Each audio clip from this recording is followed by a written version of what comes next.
अंग्रेजी साहित्य के इतिहास में 260 क्वेश्चन 12वें पार्ट में हुए। आज 261 से और जितने हो जाएं। 261वां क्वेश्चन कह रहा है, लॉज ने कहा था किसके लिए? LAWES। लॉज साहब एक विद्वान है, उन्होंने किसके लिए कहा था कि ही found English a dialect and left it a language.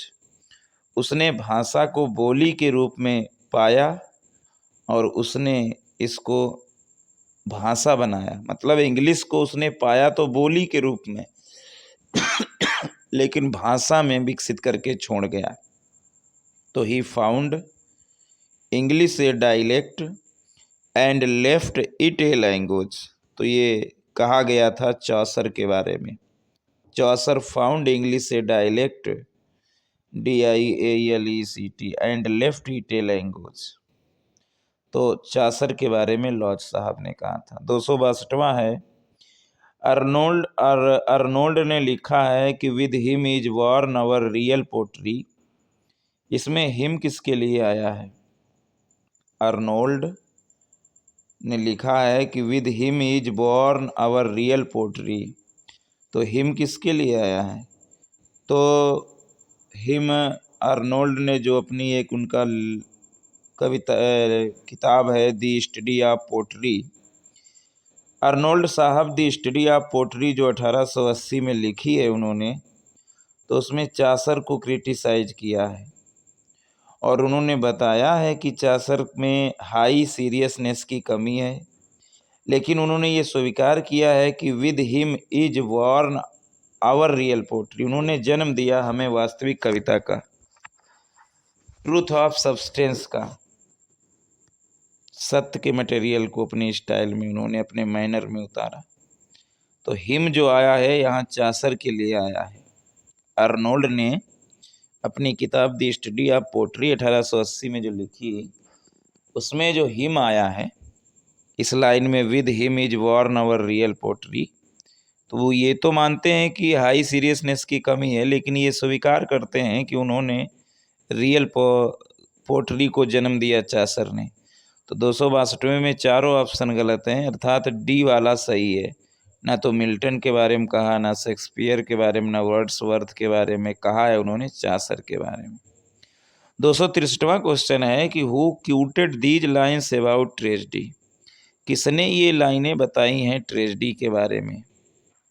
The plot then is the principal and soul of tragedy and character holds the second place. The plot then is the principal and soul of tragedy and character holds the second place.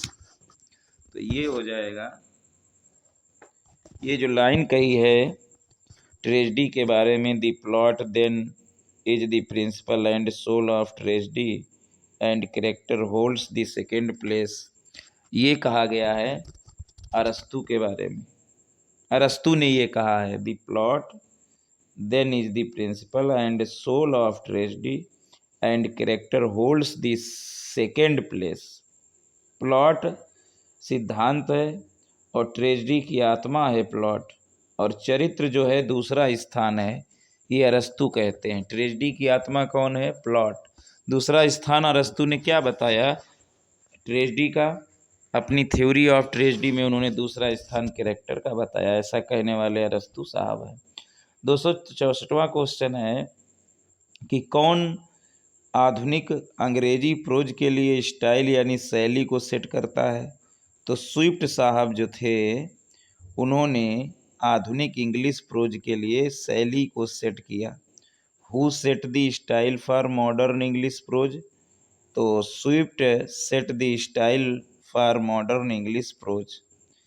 Chaucer जो 1340 से 1400 तक, उनको father of English pottery कहा जाता है। दूसरा option lamb हैं, जिनका जन्म 1775 में हुआ और 1834 में जिनकी मृत्यु हो गई, चार्ल्स लैम्ब की, उनको फादर ऑफ इंग्लिश पर्सनल एसे कहा जाता है। मतलब पर्सनल एसे के पिता, अगर अंग्रेजी के पर्सनल एसे के पिता तो लैम्ब साहब को कहा जाता है। इंग्लिश पोट्री के पिता चासर को कहा जाता है। ड्राइडन साहब जो 1631 ईस्वी में जन्म लिया और 1700 में इनकी मृत्यु हो गई, तो ड्राइडन साहब को कहा जाता है निबंधकार और क्रिटिक हैं। और स्विफ्ट साहब जो हैं 1667 में इनका जन्म हुआ, 1745 में इनकी मृत्यु हुई। इनको सैट्रिकल प्रोज कहा जाता है। सैट्रिकल अपने व्यंग्यात्मक प्रोज के लिए जाने जाते हैं। और व्यंग्यात्मक प्रोज इन्होंने काहे में लिखा है? एक इनकी रचना है गुलिवर्स ट्रेवल्स। कौन सी रचना है? गुलिवर्स ट्रेवल्स, 1726 में लिखी थी। दूसरे भी बहुत फेमस कार्य हैं, तो उनमें स्विफ्ट साहब ने स्टाइल यानी शैली को सेट किया है मॉडर्न इंग्लिश प्रोज के लिए। यद्यपि वो दूसरे पंपलेटर की तरह नहीं पंपलेट लिखने लगे, उन्होंने निबंधकारों के लिए पंपलेटर के लिए एक महान स्टाइल सेट की। तो इसीलिए मॉडर्न इंग्लिश प्रोज के लिए शैली सेट करने वाले स्विफ्ट हैं, न चासर है, न ड्राइडन है, न लैम्ब है। 265वां क्वेश्चन है, Iliad was first translated into English. जो आइलियड थी रचना ILIAD, उसको सबसे पहले अंग्रेजी में किसने ट्रांसलेट किया था? तो आइलियड या इलियड ILIAD, इलियड को सबसे पहले अंग्रेजी में ट्रांसलेट करने वाले हैं जॉर्ज चैपमैन। इंग्लिश में ट्रांसलेट करने वाले, ऐसे इलियड का तो कई भाषाओं में ट्रांसलेट हुआ, होमर की, लेकिन इंग्लिश में ट्रांसलेट करने वाले हैं जॉर्ज चैपमैन 1611 में, CHAPMAN चार्ज में। ड्राइडन ने 1700 में इसको इलियड को ट्रांसलेट किया। पोप ने इसको 1715 में किया।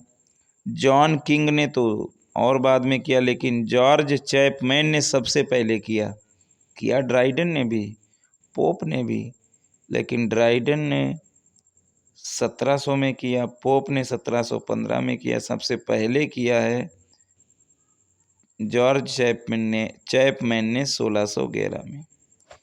266वां क्वेश्चन क्या है? देखिए 266वां क्वेश्चन कहता है कि नेचुरल सिंप्लिसिटी ऑफ वर्ड्सवर्थ। कौन आधिकारिक रूप से वर्ड्सवर्थ की प्राकृतिक साधारणता यानी प्राकृतिक सिंप्लिसिटी पर अधिकार जमाता है? और फैंटेसी ऑफ कॉलरिज की जो कल्पना है उस पर अधिकार जमाता है। दी मेलोडी ऑफ किड्स और मेलोडी की कोमलता पर, किड्स और शैली की। और नैरेटिव वेगर ऑफ स्कॉट, और एक वर्णात्मक जो विगोर है वो स्कॉट का, मतलब प्राकृतिक साधारणता वर्ड्सवर्थ पर जो अधिकार करता है। कॉलरिज के फैंटेसी FANTASY फैंटेसी, और मेलोडी किड्स वाली और शैली वाली, और नैरेटिव विगर स्कॉट वाला। तो ऐसा कौन है? ऐसा है अल्फ्रेड टेनिसन। WJ लॉन्ग साहब ने लिखा है कि टेनिसन जो एक ड्रीमीनेस ऑफ स्पेंसर है, द मैजेस्टी ऑफ मिल्टन है। इसका क्या नाम दिया? The dreaminess of Spenser, the majesty of Milton, the natural simplicity of Wordsworth.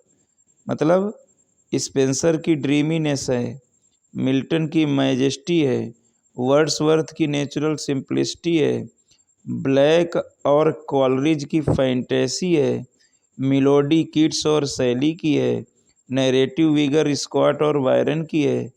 All these striking qualities are evident on successive page of Tennyson poetry. ये सभी page जो हैं, मतलब टेनिस में सारे गुण हैं। स्पेंसर वाला ड्रीमीनेस है, मिल्टन वाला मैजेस्टी है, वर्ड्सवर्थ वाला नेचुरल सिंप्लिसिटी है, ब्लैक और कॉलरिज वाला फैंटेसी है, किड्स और शैली वाला मेलोडी है, नैरेटिव वाइगर स्कॉट और वायरन वाला है। ये सभी क्वालिटी टेनिसन की कविता की सफलता की पेज हैं, गवाह हैं, और ऐसा कहने वाले हैं WJ लॉन्ग। तो ये किसके लिए कहा गया है? W.J. लॉन्ग ने ये कहा है टेनिसन के लिए। 267वां क्वेश्चन है, a savage place as holy and enchanted as ever beneath a waning waning moon was haunted by woman wailing for her demon lover. ये लाइनें जो हैं थ्रो लाइट ऑन, ये लाइनें किस पर प्रकाश डाल रही हैं? A savage, SAVAG, a savage place as holy and enchanted as ever beneath a waning moon was haunted by woman wailing for her demon lover. तो ये लाइनें जो हैं कॉलरिज की जो कुबला खान है 1797 में लिखी गई, 1816 में प्रकाशित हुई और उसको दिखाया गया intense image of supernatural element के साथ में। तो ये जो लाइनें लिखी गई हैं ये प्रकाश डालती हैं कॉलरिज के सुपरनेचुरल एलिमेंट पर। ये लाइनें ना तो सुपरनेचुरल एलिमेंट शेक्सपियर के, ना वर्ड्सवर्थ के पैशन ऑफ नेचर पे, ना किट्स के हेलेनिज्म के HELLENISM। ये लाइनें जो डालती हैं प्रकाश, ये कॉलरिज साहब ने जो कुबला खान लिखी थी 1797 में, 1816 में प्रकाशित हुई, तो उनके जो है सुपर नेचुरल एलिमेंट पर प्रकाश डालती हैं। A savage place as holy and enchanted as ever beneath a waning moon was haunted by woman wailing for her demon lover. By woman wailing for her demon lover. तो ये 267वां हो गया। 268वां है कि रोमांटिसिज्म और आइडियलिज्म ये main feature किस युग के हैं, किस लिटरेचर के हैं? रोमांटिसिज्म और आइडियलिज्म ये मेन जो फीचर्स हैं वो कुछ किस लिटरेचर के हैं? तो ये मेन फीचर्स जो हैं वो हैं एलिजाबेथन लिटरेचर के। रोमांटिसिज्म और आइडियलिज्म यानी मेटाफिजिक्स, ये दो मेन फीचर्स जो हैं वो एलिजाबेथन लिटरेचर के हैं। गीतांजलि इंग्लिश में प्रकाशित कब की गई? कि गीतांजलि ओरिजिनली रूप से प्रकाशित की गई बंगाली में 1910 में। गीतांजलि बंगाली भाषा में देखा जाए तो 1910 में प्रकाशित हो गई। अब 1910 और इन इंग्लिश में 1912। 1910 में प्रकाशित हो गई बंगाली में और 1912 में प्रकाशित हो गई अंग्रेजी में। अब ये एक बात बता रहा है कि it was translated in English by Rabindranath Tagore himself. स्वयं उन्होंने ट्रांसलेट किया था अंग्रेजी में इसको और he won the Nobel prize in 1913। 1913 में इसने नोबेल प्राइज भी जीता इस किताब के लिए। तो गीतांजलि इंग्लिश में कब प्रकाशित की गई? 1912 में। बंगाली भाषा में 1910 में और 13 में जीत गए। 217वां क्वेश्चन कहता है कि romanticism is basically a movement that reacted against various aspects. Romanticism एक बेसिकली मूवमेंट है, एक आंदोलन ही है जो कार्य करता है किसके खिलाफ? वेरियस एस्पेक्ट्स, कई सिद्धांतों के खिलाफ।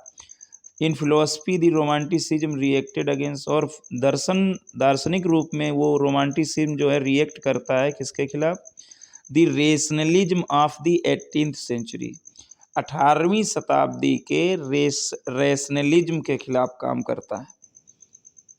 ना view of physical world dominated by science के खिलाफ, ना थ्योरीज ऑफ जॉन लॉक के खिलाफ। दार्शनिक रोमांटिसिज्म जो है रिएक्टेड करता है रैशनलिज्म ऑफ दी, अनुपातिक रूप से 18वीं शताब्दी का जो नियो क्लासिकल ट्रेडिशन था उसके खिलाफ काम करता है। नियो क्लासिकल ट्रेडिशन जो 18वीं शताब्दी का, उसके खिलाफ rationalism. In philosophy romanticism reacted against the rationalism of the 18th century neo classical tradition. 271वां क्वेश्चन है कि heroic drama was a form mainly specific to. Heroic drama एक रूप है, मुख्य रूप से किसका है? तो ये रेस्टोरेशन पीरियड का मुख्य रूप से ये हीरोइक ड्रामा है। देखिए दूसरे भी प्रकार हैं ट्रेजेडी के। ट्रेजेडी दिन में रखी जाती है, बाद में 17वीं शताब्दी के आधे में जो है ये एक हीरोइक ट्रेजेडी बन गई। मतलब ट्रेजेडी जो है जो दिन में होती थी, बाद में 17वीं शताब्दी के मतलब आधी 17वीं शताब्दी के बाद में ये हीरोइक ट्रेजेडी बन गई। यही ट्रेजेडी हीरोइक ट्रेजेडी बन गई। और 17वीं शताब्दी के आधे के बाद में यानी 1660 से 1700 तक ये जर्नली जो है रेस्टोरेशन पीरियड ही कहा जाता है।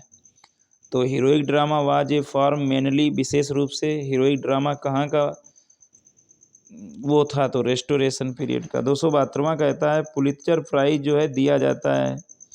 पुलित्जर प्राइज जो है ये दिया जाता है कोलंबिया विश्वविद्यालय के द्वारा। और ये Joseph Pulitzer JOSEPH Joseph Pulitzer PULITZER Joseph Pulitzer जो पुरस्कार दिया है, पुलित्जर पुरस्कार दिया जाता है जोसेफ पुलित्जर की याद में, और कोलंबिया विश्वविद्यालय के द्वारा दिया जाता है। अच्छा, ये जोसेफ पुलित्जर जो थे वो एक न्यूयॉर्क वर्ल्ड जो है, न्यूयॉर्क वर्ल्ड जो ये पत्र है उसके प्रकाशक हैं। और 1917 से अमेरिका में ये जर्नलिज्म और लिटरेचर के लिए दिया जाता है, मतलब पत्रकारिता और साहित्य के लिए दिया जाता है। 1917 से ये दिया जा रहा है पुलित्जर प्राइज कोलंबिया विश्वविद्यालय के द्वारा जोसेफ पुलित्जर की याद में PULITZER। अच्छा, कब लिटरेचर एंड डोगमा प्रकाशित की गई? देखिए लिटरेचर और डोगमा ये मैथ्यू अर्नोल्ड का एक बहुत फेमस कार्य है जो धार्मिक क्रिटिसिज्म के बारे में, धार्मिक समालोचना के बारे में, literature and dogma Matthew Arnold का। और ये प्रकाशित कराया गया 1873 में। 1873 में। 274वां है a bend in the Ganges is a work of. ये किसका कार्य है? A bend in the Ganges. तो a bend in the Ganges जो कार्य है वो है एक उपन्यास है, 1964 में लिखा गया है a bend in the Ganges. और ये लिखा गया इंडियन ऑथर मनोहर मलगोनकर के द्वारा लिखा गया। और ये उपन्यास जो है सविनय अवज्ञा आंदोलन से शुरू होता है, जो 1930 में हुआ था। सविनय अवज्ञा आंदोलन की शुरुआत से ही खुलता है और अंत होता है जब पंजाब में बंटवारे के समय दंगे हुए थे। उस समय इस उपन्यास का क्या हो जाता है? अंत हो जाता है। A bend in the Ganges तो 1964 में लिखा गया, मनोहर मालगोनकर साहब ने लिखा। इसमें सिविल डिसओबीडियंस से शुरुआत होती है और ख़त्म होती है पार्टीशन राइट्स इन पंजाब। 275वां क्वेश्चन कहता है the fall of in 1453 marks the beginning of renaissance in Europe. Europe में रिनेसा की शुरुआत के चिन्ह जो हैं 1453 में मिले थे। किसके गिरने से? तो कॉन्स्टेंटिनोपल, फॉल ऑफ कॉन्स्टेंटिनोपल जो 1453 में गिरा था, कॉन्स्टेंटिनोपल, तो उससे शुरुआत हो जाती है 1453 से ही कॉन्स्टेंटिनोपल, CONSTANTINOPLE, कॉन्स्टेंटिनोपल के गिरने से 1453 में ये चिन्ह मिल गए थे। शुरुआत हो गई थी कि रिनेसा यूरोप में शुरुआत हो रहा है। और कॉन्स्टेंटिनोपल की जो विजय है उसके बाद में 53 दिन तक सीज रहा और दैट हैड बिगेन ऑन 6 अप्रैल 1453 को ये रहा। तो ये किससे शुरुआत हुआ? किसके गिरने से? कॉन्स्टेंटिनोपल। 276वां क्वेश्चन कहता है कि रेस्टोरेशन पीरियड जो है प्रभावित था। तो रेस्टोरेशन पीरियड जो था वो ड्रामेटिस्ट ऑफ इंग्लैंड से प्रभावित था, ना इटालियन ड्रामेटिस्ट से प्रभावित था, ना ग्रीक ड्रामेटिस्ट से, ना फ्रेंच ड्रामेटिस्ट से। जो इंग्लैंड के नाटककार थे उनसे जो है रेस्टोरेशन पीरियड प्रभावित था। अंग्रेजी साहित्य में पीरियड जो है 1600 से 1700 ईस्वी तक उसको कहा जाता है पीरियड ऑफ रेस्टोरेशन। 1600 से 1700 तक के काल को क्या कहते हैं? Restoration period. क्योंकि इसमें मोनार्की जो है वो फिर से आ गई थी इंग्लैंड में, और चार्ल्स द्वितीय जो चार्ल्स प्रथम का पुत्र था वो हराया जा चुका था और बीहेडेड कर दिया गया था, उसका सर काट लिया गया था। केम बैक टू इंग्लैंड मतलब चार्ल्स प्रथम का जो सर काट लिया गया था, हराया गया था, उसका जो बेटा था चार्ल्स द्वितीय वो फिर लौट आया था इंग्लैंड में और अपने वनवास से फ्रांस में जो रह रहा था दूर, और वो राजा बना। तो रेस्टोरेशन पीरियड के लिए घटना ये है कि ड्रामेटिस्ट ऑफ सबसे ज़्यादा प्रभावित हैं इंग्लैंड के नाटककारों से, और रेस्टोरेशन पीरियड 1600 से 17 तक कहा ही जाता है। और ये इसलिए रेस्टोरेशन कहा जाता है क्योंकि मोनार्की जो राजतंत्र है फिर लौट आया था। पहले तो चार्ल्स प्रथम को मार डाला लोगों ने, हराया, उनका सर कलम कर लिया, लेकिन चार्ल्स द्वितीय जो है 1600 से 1700 तक फिर इंग्लैंड में लौट आया, जो उसका वनवास फ्रांस में रह रहा था फिर लौट के आया और फिर राजा बना, तो इसीलिए रेस्टोरेशन कहते हैं। अच्छा, एवरी मैन क्या है? EVERYMAN, एवरी मैन क्या है? तो एवरी मैन एक मॉरलिटी प्ले है 15वीं शताब्दी का। एवरी मैन जो है लेट 15वीं शताब्दी का, मतलब अंतिम 15वीं शताब्दी का, लास्ट में मॉरलिटी प्ले है एक, किसी के द्वारा लिखा गया, एनोनिमस के द्वारा, लेखक अभी क्लियर नहीं हुआ, एनोनिमस के द्वारा लिखा गया। Every man has allegorical character, इसमें एलिगोरिकल कैरेक्टर भी हैं, अच्छा रहेगा। अगला है the question of Christian salvation and what man must do to attend it. और सवाल वही उठाए गए हैं। सवाल क्या है कि कैसे हम लोग जो है सेल्वेशन पाएँ, मुक्ति पाएँ, और क्या आदमी करे सेल्वेशन का पाने के लिए, ये सब उठाए गए हैं क्वेश्चन एवरी मैन में। मॉरलिटी प्ले है एक। बेन जॉनसन का नाम किसके साथ जुड़ा हुआ है? तो 278वां क्वेश्चन है, बेन जॉनसन का नाम जो है बेंजामिन यानी बेन जॉनसन का नाम जो जुड़ा हुआ है कॉमेडी ऑफ ह्यूमर्स के साथ। बेन जॉनसन को बेंजामिन भी कहते हैं, बेन जॉनसन, जो 11 जून 1572 को जिनका जन्म हुआ, 11 जून 1572, और 6 अगस्त 1637 में इनकी मृत्यु हो गई। ये एक अंग्रेजी नाटककार हैं, कवि हैं, एक्टर हैं और साहित्यिक समालोचक हैं 17वीं शताब्दी के। उनकी आर्टिस्ट्री इतना exerted lasting impact English poetry पर और स्टेजी कॉमेडी पर बहुत पड़ी, और वो कॉमेडी ऑफ ह्यूमर्स के लिए प्रसिद्ध है। सैटिरिकल प्ले एवरी मैन में सैटिरिकल प्ले जो है वो, इसमें ड्रामेटिस्ट ऑफ इंग्लैंड प्रभावित है सबसे। तो सैटिरिकल पोएट बनना चाहते हैं वो, उन्होंने satirical play every man in his humour अपने ह्यूमर में लिखा है 1598 में। वालपोन लिखा है 1605 में, और द अल्केमिस्ट 1610 में। तो उनको सैटिरिकल प्ले जो हैं every man in his humour 1598, Walpole VOLPON वालपोन 1605, the alchemist ALCHEMIST alchemist 1610। तो Ben Jonson associated with comedy of humour सही है, और कॉमेडी ऑफ ह्यूमर कई लिखी भी है every man in his humour. Volpone 1605 में VOLPON, और the alchemist ALCHEMIST। 279 question 79 question है, कॉनग्रीव जो है अपना हाथ किस पर आजमाते हैं? CONGREV। कॉनग्रीव जो हैं, विलियम कॉनग्रीव जो हैं, इन्होंने बहुत प्रसिद्ध अंग्रेजी के नाटक लिखे हैं रेस्टोरेशन पीरियड में, यानी लेट 17वीं शताब्दी में, और ये स्पेशल रूप से हैं कॉमेडी ऑफ मैनर्स के लिए। कॉन्ग्रीव किसके लिए? कॉमेडी ऑफ मैनर के लिए, और इसके कॉमेडी ऑफ ह्यूमर के लिए। ये भैया जो कॉमेडी ऑफ ह्यूमर के लिए बेन जॉनसन, और विलियम कॉन्ग्रीव कॉमेडी ऑफ किसके लिए? कॉमेडी ऑफ मैनर के लिए। कॉमेडी ऑफ मैनर के लिए कॉन्ग्रीव, कॉमेडी ऑफ ह्यूमर के लिए बेन जॉनसन। 280वां क्वेश्चन है, the first Indian author to win the prestigious Pulitzer prize in USA.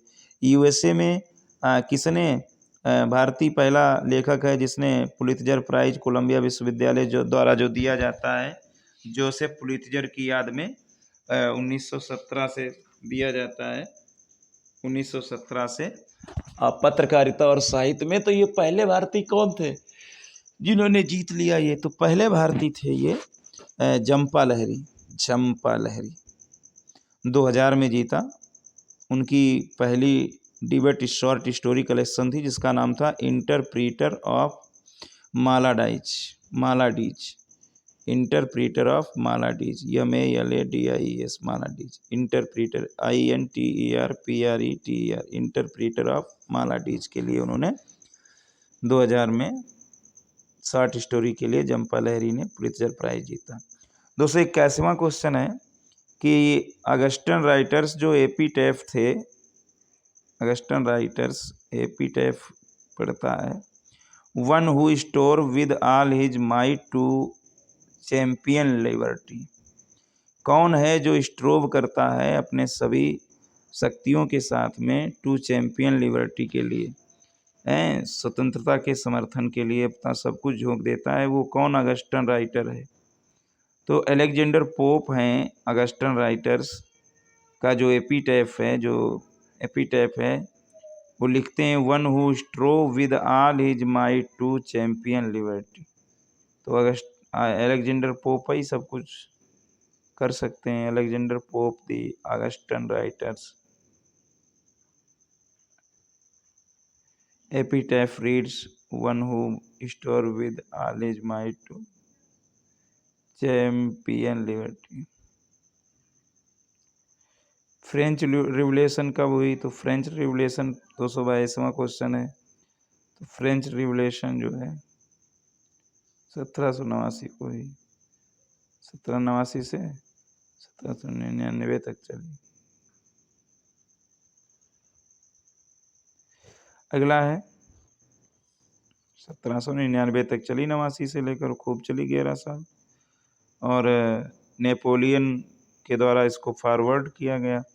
कब? Later expansion of the French empire. French empire के बाद में फैलाव के कारण इसको जो है फ्रेंच रिवोल्यूशन चली। 283वां है, which one of the following is not a pastoral elegy. इनमें से पेस्टोरल एलेजी कौन नहीं है? तो मिल्टन की लाइसिडस तो पेस्टोरल एलेजी है, शैली की एडोनेस ADONAIS ये भी है, अर्नोल्ड की थायरसिस ये भी है, पोप की जो the rape of the lock है, the rape of the lock जो है ये पेस्टोरल एलेजी नहीं, ये मॉक हीरोइक नैरेटिव पोएम है। The rape of the lock जो है अलेक्जेंडर पोप की, तो ये एक मॉक हीरोइक नैरेटिव पोएम है। और the rape of the lock जो मॉक हीरोइक नैरेटिव पोएम है जो 1712 में प्रकाशित हुई और 2 कैंटोस में 334 लाइन ही इसकी प्रकाशित हुई है ना। 334 लाइन 1712 में ये पोप के द्वारा लिखा गया एक मॉक टेस्ट है, मॉक। और वो जो तुम गिना रहे हो बांस गिना रहे हो है ना। तो नहीं, मिल्टन की लाइसिडस वो भी पेस्टोरल है, शैली की एडोनिस, बर्नौड की थायरसिस। पोप की जो रेप ऑफ द लॉक है वो एक मॉक हीरोइक नैरेटिव है, पेस्टोरल एलेजी नहीं है। 1712 में 2 कैंटोस में प्रकाशित, 334 लाइन, 1714 बाद में 5 कैंटो के साथ में आई, पहले 2 के साथ में आई। The rape of the lock जब 1712 में आई तब इसमें 2 कैंटोस थे और 334 लाइन थी। 1714 में जब दोबारा आई तब यह 5 कैंटो में यहाँ आई, 2 ना 3 बढ़ी गई। 244वां क्वेश्चन कहता है कि किसको विक्टोरियन नॉवलिस्ट उपन्यासकार का प्रतिनिधि माना जाता है? तो चार्ल्स डिकेंस को, न चार्ल्स किंसले को, न चार्ल्स रीड को, न ठाकरे को। चार्ल्स डिकेंस को जो है सम्मानित किया जाता है विक्टोरियन युग के सबसे महान उपन्यासकार। चार्ल्स रीड और चार्ल्स किंग्सले और ठाकरे ये भी विक्टोरियन एरा से ही संबंधित है, लेकिन डिक्सन जो है इन सब में बहुत ही इम्पोर्टेंट उपन्यासकार हैं। अच्छा, मसीहा वाली क्या है? MACHIAVELLI, MACHIAVELLI। तो मसीहा वल्ली जो है वो क्या है? वो एक फ्लोरेंस्टीन स्टेट्समैन है, वक्ता है। ये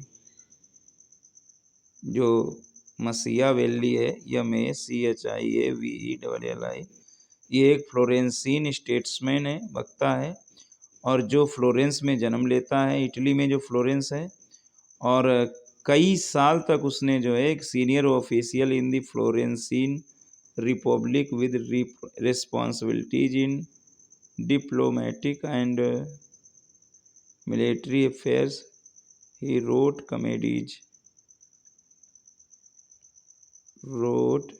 कमेडीज, carnival songs and pottery.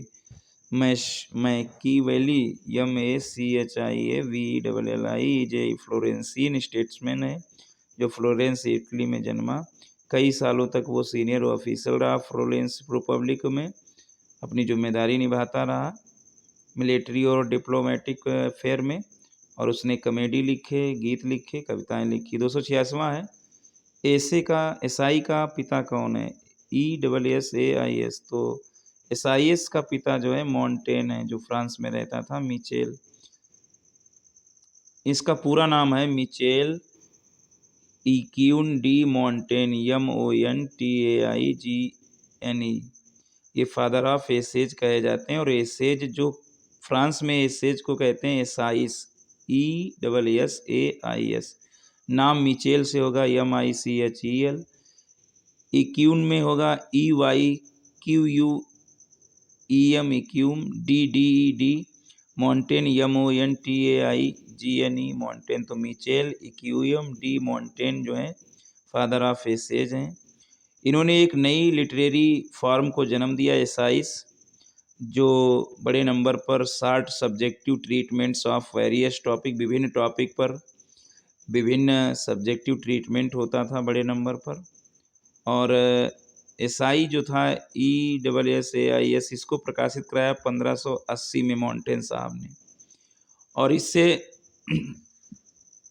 Classicals में बड़ा अध्ययन हुआ, और विशेषकर प्लूटार्क और ल्यूक्रेशियस में, प्लूटार्क और ल्यूक्रेशियस के कार्यों में इसका बड़ा अध्ययन हुआ। तो ये है एसआईएस जो है मॉन्टेन से रिलेटेड है। 227वां क्वेश्चन है, the author of A reed shaken by the wind. एक रचना है रीड, REED, रीड सेकंड, हिलना, सरकंडा का हिलना, बाय द वाइंड, हवा के द्वारा। तो reed shaken by the wind ये एक रचना है जी मैक्सवेल की। A reed shaken by the wind 1957 में लिखी गई, और Gavin Maxwell, GAVIN, Gavin Maxwell. और गैविन मैक्सवेल जो है, इन्होंने जो मार्स अरब ऑफ इराक में जो मार्स अरब है, मार्स अरब में जो यात्रा उन्होंने की, उसके बारे में इन्होंने लिखा है, a reed shaken by the wind.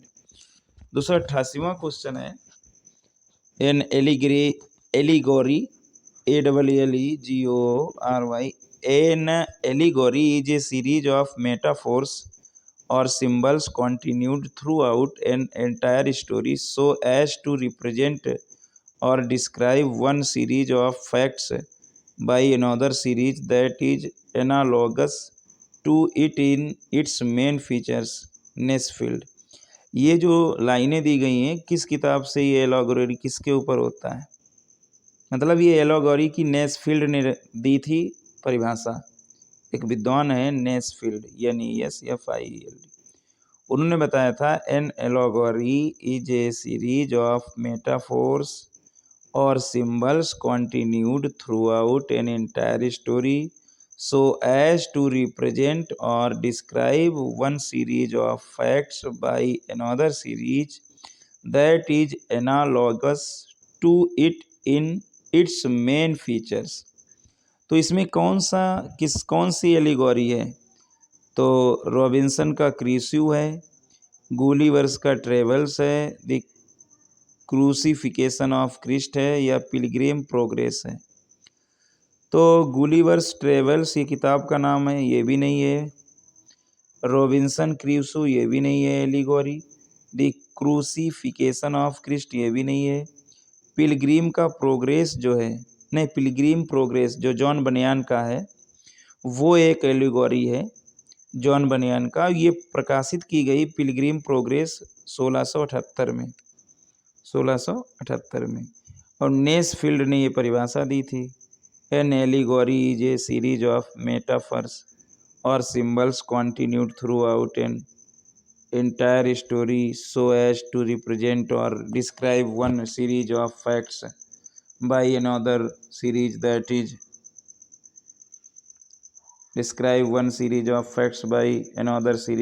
is analogous to it in its main features। और है कौन इसमें? पिलग्रिम्स प्रोग्रेस जो है ये एलागोरी है, ये जो है एलागोरी है। अगला क्वेश्चन है, बायोग्राफिया लिटरेरिया किसके द्वारा लिखा गया? BIOGRAPHIA Literaria LITERARIA।